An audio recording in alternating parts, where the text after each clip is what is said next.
Hi, it's Barnaby Lashbrook here and welcome to another short video designed to help you achieve more. This week I want to look at anecdotal feedback and in particular how this can be quite dangerous to your business.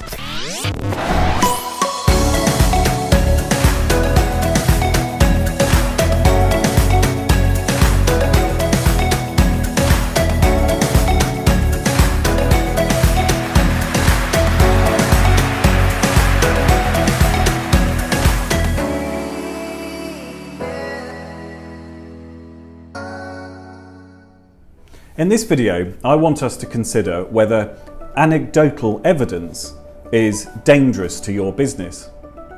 What do I mean by anecdotal evidence? Well, I'm talking about when you've had a chat with a colleague or a mentor or even a member of your family about your business, and what they've said to you has had so much impact on you that you've immediately gone away and made a change in your business as a result of that conversation.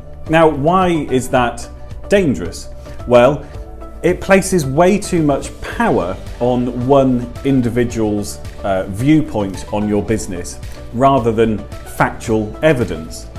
And if you do this all the time, so if every time you speak to a mentor or a colleague or a member of your family about your business, if you find yourself making a change every time after you've had one of those conversations, actually it can be really dangerous because it can disorientate you and make you less sure about the path that you're taking your business on. So I want to tell you my backstory of how I realised that anecdotal evidence was a little bit dangerous to our business. So when we first launched Time Etc. in the USA 5 or 6 years ago, I would regularly go over to New York and I'd meet with our clients there and I'd ask them what features or tools they'd like to see in Time Etc.'s service. And I'd write a big list of all the things that these clients suggested to me and we'd come back and we'd build them. But more often than not, when we launched those features to our customer base, we'd find that people didn't really resonate with them. They didn't really use them, or they didn't understand them or find them valuable. This was really confusing because I'd sat there in New York hearing that our clients wanted these features. Now, after quite a few months of doing this, I realised something, that I was using anecdotal evidence just from one or two clients to dictate what features I was building for the rest of the client base. And what I should have done is taken that anecdotal idea and proven, perhaps with a survey, that the rest of our client base really wanted the same feature.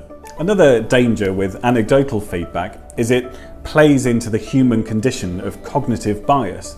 Well, what's cognitive bias?